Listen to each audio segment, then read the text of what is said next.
Officers seizing nearly 300 pounds of drugs. Interstate 70 cut through Indiana like a dark corridor of steel and asphalt. Near midnight, a pickup truck towing a trailer moved steadily with the flow. No sirens, no flashing lights, no visible threat.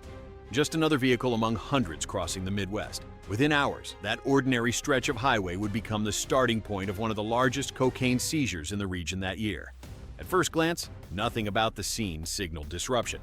Traffic moved in quiet formation. Headlights stretched into the distance. The air carried no urgency, no pursuit, no drama. But this stop was never random. When Indiana State Police initiated contact, it unfolded the same way thousands of routine traffic stops do every month. A controlled approach, standard procedure, no raised voices, no immediate confrontation. To anyone watching from a passing vehicle, it looked forgettable. Inside the cab, the driver likely believed the same. A brief interruption before continuing eastbound through the night.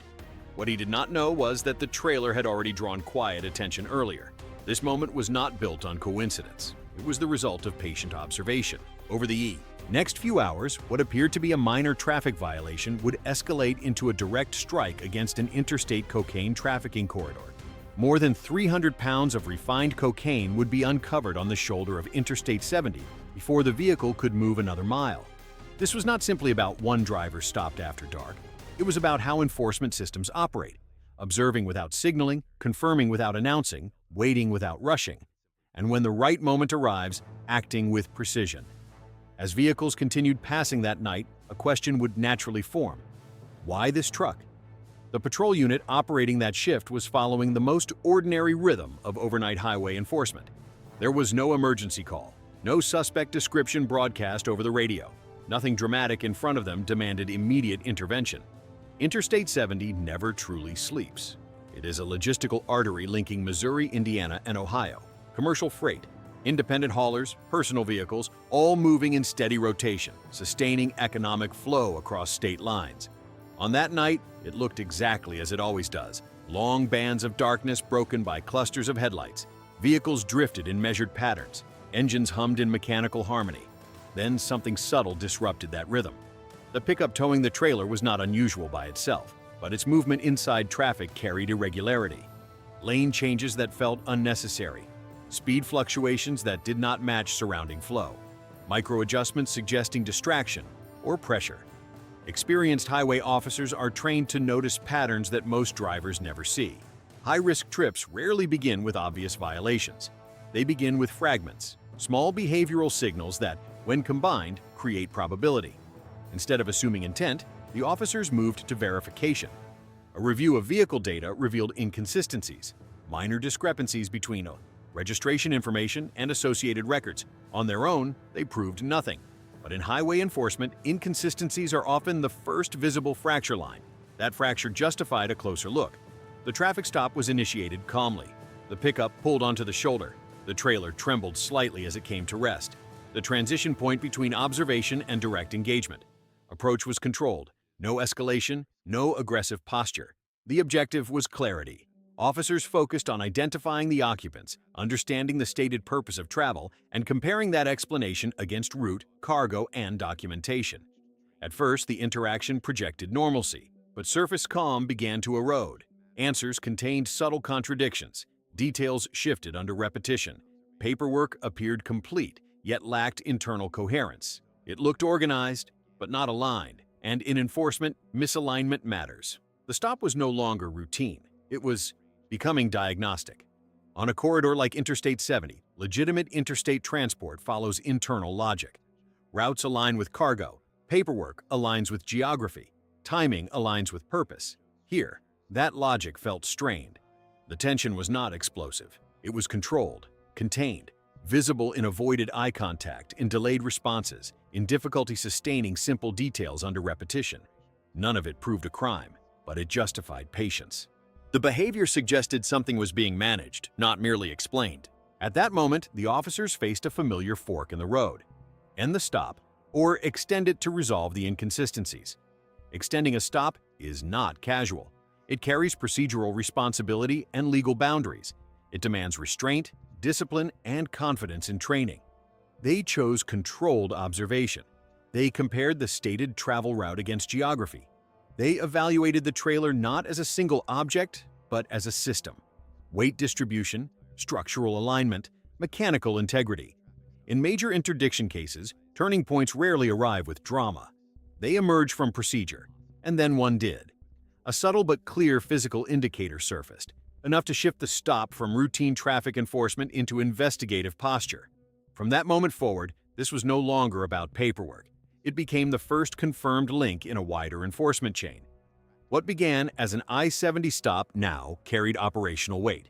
The officers had objective reason to believe the vehicle connected to something larger than a minor violation. The roadside atmosphere changed, not into chaos, but into a different kind of quiet.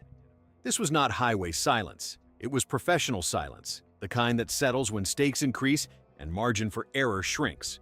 Voices lower, movement slow, every step becomes deliberate. In these moments, control matters more than speed, because speed creates mistakes, and mistakes compromise cases. A K-9 unit was introduced with coordinated efficiency. No theatrics, no unnecessary escalation.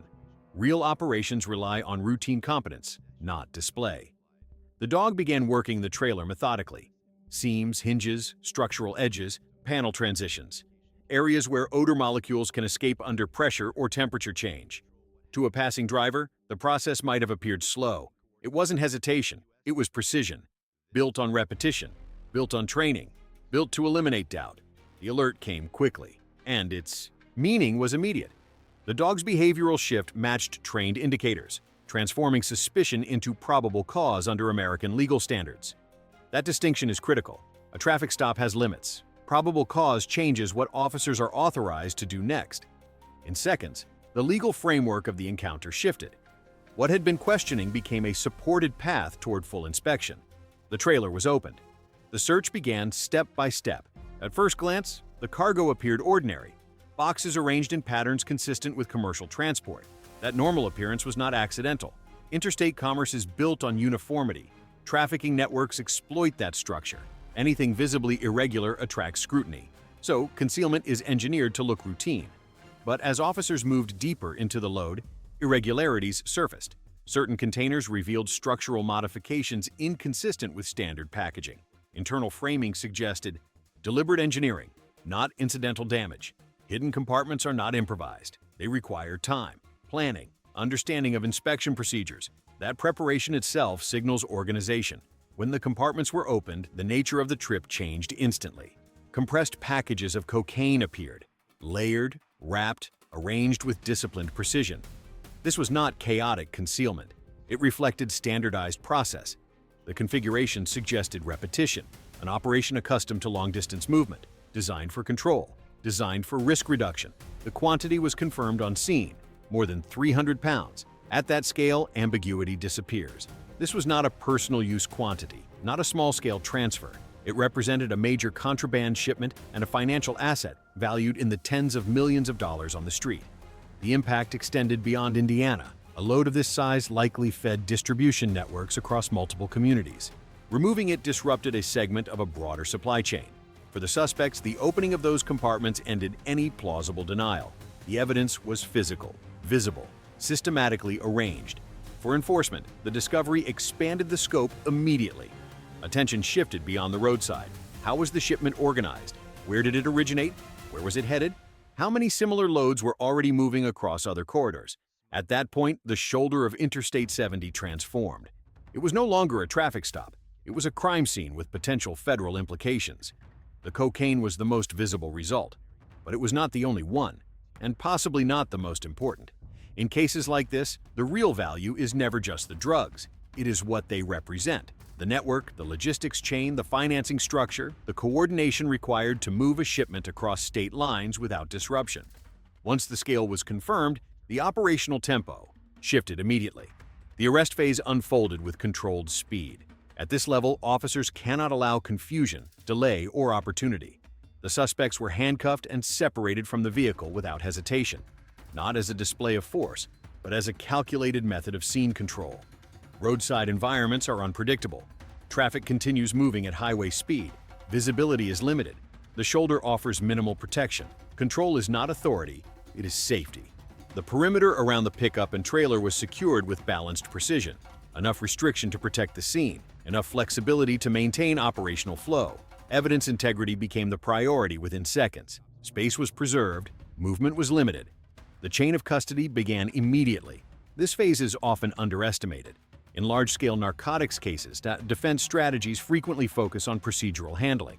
If evidence is mishandled in the first minutes, the entire case becomes structurally weaker later. That is why the atmosphere remained quiet and methodical despite the magnitude of the seizure. Precision replaced urgency.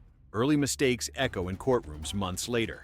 The pickup and trailer were no longer transportation tools. They became primary evidence assets. Officers documented position, orientation, identifying marks, structural details, and environmental conditions. Every observation was recorded systematically. Cases of this size often escalate beyond local jurisdiction. When additional agencies enter, the original documentation becomes foundational. A strong prosecution begins on the roadside, not in the courtroom. The cocaine packages were removed according to evidence standards, counted, cataloged, secured. Each unit handled to prevent contamination, loss, or confusion. This process is not simply about physical storage. It is about legal continuity. From discovery to courtroom presentation, evidence must remain intact, traceable, and unquestionable. Any gap becomes vulnerability. Any vulnerability becomes leverage. That is why consistency outweighed speed. The legal framework clarified rapidly. With more than 300 pounds confirmed, this moved far beyond simple possession. The scale indicated transportation and intent to distribute at a serious level. Quantity alone signals distribution infrastructure rather than individual consumption. Loads of this magnitude typically connect to structured supply chains, not isolated actors. From a tactical standpoint, immediate arrests removed opportunities for interference. In organized trafficking systems, communication can trigger countermeasures, destruction of evidence elsewhere, rerouting of parallel shipments, disruption of investigative pathways. Officers cannot control the broader network in that moment, but they can secure the node directly in front of them. Preserving custody and preventing coordination were essential. This type of operation demonstrates a specific enforcement strength. Discipline and patience can produce substantial outcomes without dramatic confrontation. There was no chase, no exchange of gunfire, no chaotic escalation. Yet the result was significant. A major narcotics load removed through observation, procedure, and timing. But the roadside arrests were not the conclusion. They were the beginning. A shipment of this scale requires planning layers. It implies staging points, communication channels, financial backing, and downstream distribution cells. The trailer and packages were only the visible surface. Beneath them exists infrastructure. Early indicators from the stop and initial data suggested the load likely originated in Missouri. And if that assessment proves accurate, Interstate 70 was not the source. It was the transit corridor. From there, the movement pattern became clearer. The shipment appeared to be traveling from Missouri through Indiana along Interstate 70 as part of a broader transport corridor.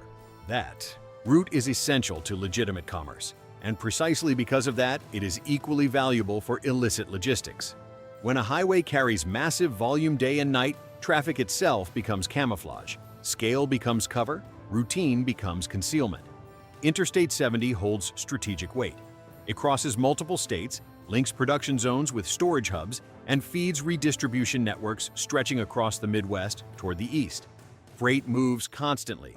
Vehicles rarely stand out unless behavior breaks pattern. Trafficking networks understand this dynamic. They do not attempt to dominate highways. They attempt to dissolve into them. From a logistics perspective, the structure suggested by this case appears decentralized and adaptable. Civilian vehicles, normal cargo presentation, no visible intimidation. The objective is not to control territory, it is to disappear inside infrastructure. This reflects modern criminal adaptation. Efficiency and invisibility now replace spectacle and fear. A decentralized system also absorbs damage more effectively. When a network depends on one channel, a single seizure can cripple operations. When routes, vehicles, and staging points are diversified, the loss of one load becomes a contained failure, not systemic collapse. That is why this interception carries weight. It may expose a link that was designed never to be visible. Even without a public announcement of a broader federal campaign, a seizure of this magnitude typically triggers follow-on investigative work. Evidence recovered roadside can reconstruct timelines, communication intervals, routing decisions, and logistical signatures. Investigators analyze staging patterns, fuel stops, documentation habits, and structural concealment techniques to identify similar anomalies elsewhere. Highways in that context become more than pavement. They become contested systems. On one side, trafficking networks rely on the vast scale of American logistics, confident that total inspection is impossible. On the other, enforcement relies on experience, interagency coordination, intelligence sharing, and targeted procedural pressure to identify rare points of vulnerability. The balance shifts continuously. Networks adapt. Enforcement adapts faster or loses ground. The core significance of the Interstate 70 seizure is not only the 300 pounds removed from circulation, it is the insight gained into structure. A roadside stop evolved into visibility inside a larger mechanism. Every shipment requires planning. Planning leaves patterns. Patterns leave traces. When those traces are assembled, the architecture behind the shipment begins to emerge. This case reflects a broader reality of modern drug crime in the United States. Large-scale trafficking is no longer defined solely by street-level distribution. It functions as a logistics enterprise embedded within legitimate infrastructure. Transport corridors, documentation control, compartment engineering, and financial coordination now carry equal importance to the product itself. The highway is not just a road. It is a delivery system capable of moving massive value across state lines within hours. Because of that evolution, enforcement strategy has increasingly shifted towards supply chain disruption rather than reacting only to downstream street activity. Street distribution is visible, but it is replaceable. If upstream pipelines remain intact, the system regenerates.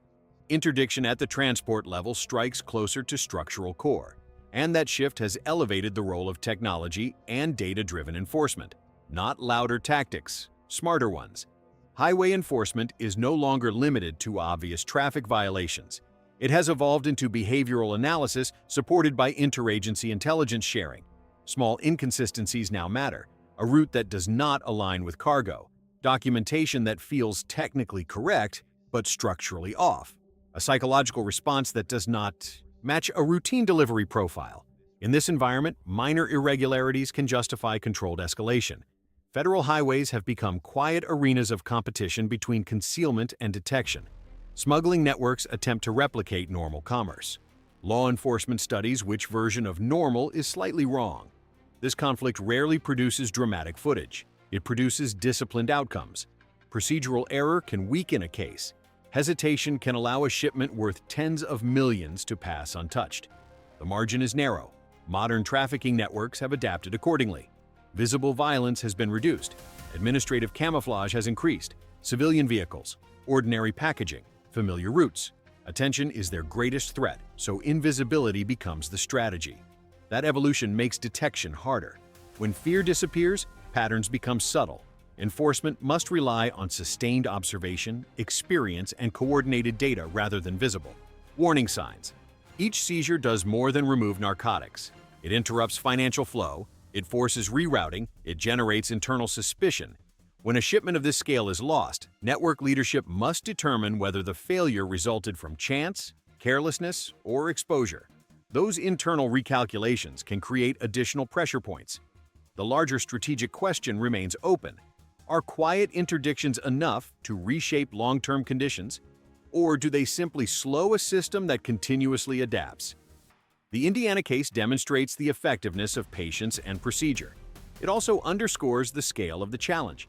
The interstate system is vast. Success is measured over sustained pressure, not isolated victories. From a late-night stop on Interstate 70, more than 300 pounds of cocaine were removed before the load could move deeper into national distribution channels. No pursuit, no gunfire, no spectacle. The deciding factors were discipline, timing, and adherence. 2. Procedure. This reflects the modern reality of narcotics enforcement. Not a single decisive battle, but a sequence of precise disruptions aimed at critical transport links before networks can recalibrate. Trafficking systems are not dismantled overnight. Yet every seizure forces rerouting, increases operational risk, and disrupts the trust and coordination required to maintain supply chains. Over time, accumulated disruption compresses operational space. If sustained, that pressure narrows options even as networks attempt to evolve. In this environment, routine traffic stops can become strategic inflection points. They generate intelligence that exposes infrastructure behind movement, converting ordinary enforcement into long-term leverage. If you want deeper analysis of how supply chains are disrupted and how enforcement pressure reshapes criminal logistics across the United States, follow State Tone. This channel tracks the structure behind the headlines. What do you think? Do interdictions like this produce lasting structural change, or are they temporary interruptions in a much longer contest?